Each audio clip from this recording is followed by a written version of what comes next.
For quite some time now, every year, the Heritage Foundation Center for National Defense puts out a report annually. It's called the Index of U.S. Military Strength. We got that report last week, and for the first time in history, the U.S. military strength was rated as weak. That's the opposite of strong. That's not good. Joining us right now is one of the authors of that report, Lieutenant Colonel Dakota Wood. He's a senior research fellow over at the Center for National Defense at Heritage. Colonel, I'm sorry, I'm sometimes speechless when I see things come across my desk, and when I see the U.S. military rated as weak, I do a double take. What happened here?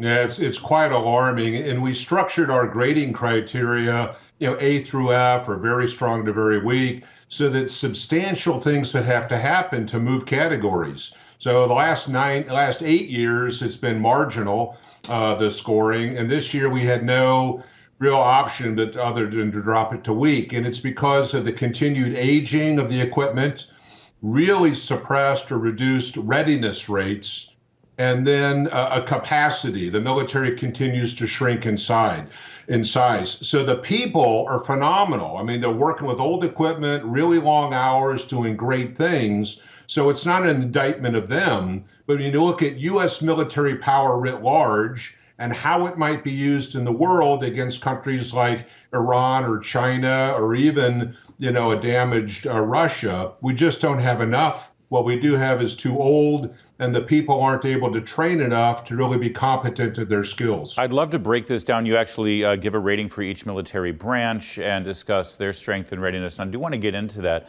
But before we do, could this also be partly due to inflation, how it's affected everything? I mean, if the budget for the military stayed the same, but because of inflation, every dollar that had been allocated for the Pentagon is now worth less. So is that part of the problem here? It absolutely is. I think the Army alone has lost something like $50 billion in spending power. When you see an increase for this year's budget of something like 4.2%, but inflation is 7 or 8%, you're still losing ground, right? And this has gone on for a number of years. And if you remember sequestration, the Budget Control Act of 2011, that cut budgets almost in half for a decade.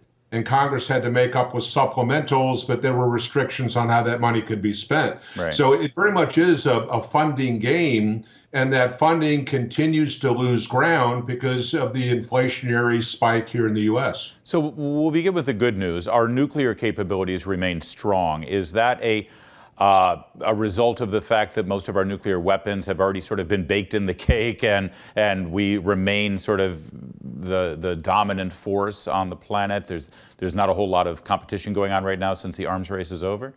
So we got great people. There's a lot of attention from Washington, D.C. by both political parties. The Democrats and Republicans are pretty much of the same mind that this strategic deterrent and the three legs of it, air, submarine, and land-based, all have to be maintained. There is some difference of opinion on how much you want to modernize. Do we introduce new sorts of weapons? How quickly do you replace old? But in general, with all the testing, things seem to be pretty good. But you can't ignore the fact that, let's say, the Minuteman III missile, the ICBM that's in silos, was first fielded in the early 1970s and only meant to be there for 10 years. Here, 50 years later, it's still the same missile. Right. The bombers are getting old. So it's strong, but it has the potential of dropping precipitously. You also rate the Marine Corps as strong, and I've met a lot of Marines. You're right about that. They could kick my butt. But is this also a reflection of the fact that the Marine Corps is generally sort of the smallest, most agile, and the easiest to sort of maintain and oversee? They've got a clear vision of where they want to go. So a controversial initiative called Force Design 2030. It's controversial primarily amongst the retired community of Marines. There's a lot of changes going on, and change is scary. But they've got focus. They're making some very serious decisions to reorient to distributed operations where you have lots of units spread over a geographic area, focusing on signature management, how much do you emit, how big is your physical footprint, those sorts of things. And so it seems that they've got a real, way ahead that they're actually implementing. So Yeah. the reality is following the rhetoric. They're still too small, but they're very modernized and they've got a sense of purpose. The largest force in our military, the Army, you rank as just marginal in terms of their strength. What goes there?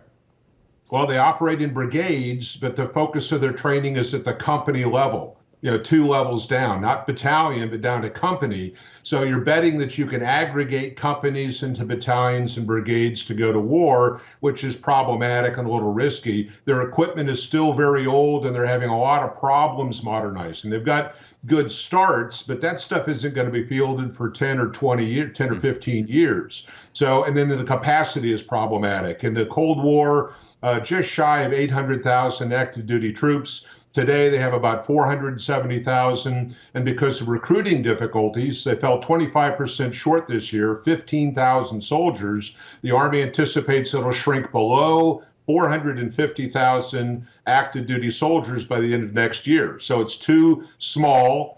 Readiness is kind of questionable, even though some of the units report high levels of readiness, and its equipment just isn't being replaced as quickly as it's aging. You named the Navy as being weak right now, and this comes after several years of what appeared to be an emphasis on rebuilding our Navy, getting us new ships, more modern ships. I know that process is happening right now. Is this just sort of the in-between phase before those new ships are introduced to the sea, or is there something else going on with our Navy? Well, current plans would have the Navy not reaching its objective force of 350 or 355 ships for something like 30 years.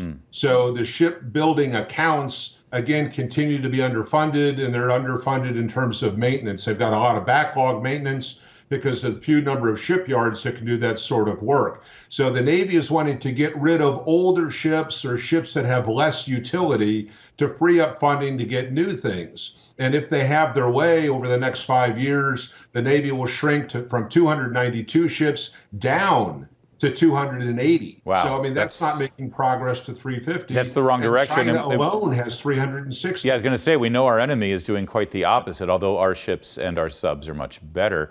But the Navy and the Air Force are the two branches that have the best, highest tech, most expensive toys. The Navy you ranked as weak, and the Air Force is very weak. Really driven by pilot shortages. They're short 650 pilots. They're so desperate for pilots that if you have a pulse, you're going to graduate flight school. They have a near 100% graduation rate. I think it's like 94%. And those that are dropped for just lack of ability to learn how to fly is 0.5%. Wow. So that tells you either everybody is great or they're lowering standards, right? During the Cold War, Air Force pilots would fly in excess of 300 hours a year. Today, the average pilot in the Air Force across all types of aircraft flies fewer than 120 hours. They're basically getting in one training flight a week. So, I mean, you can't get readiness for modern combat with few pilots, aging aircraft. The average age of an Air Force fighter today is 32 years old, right?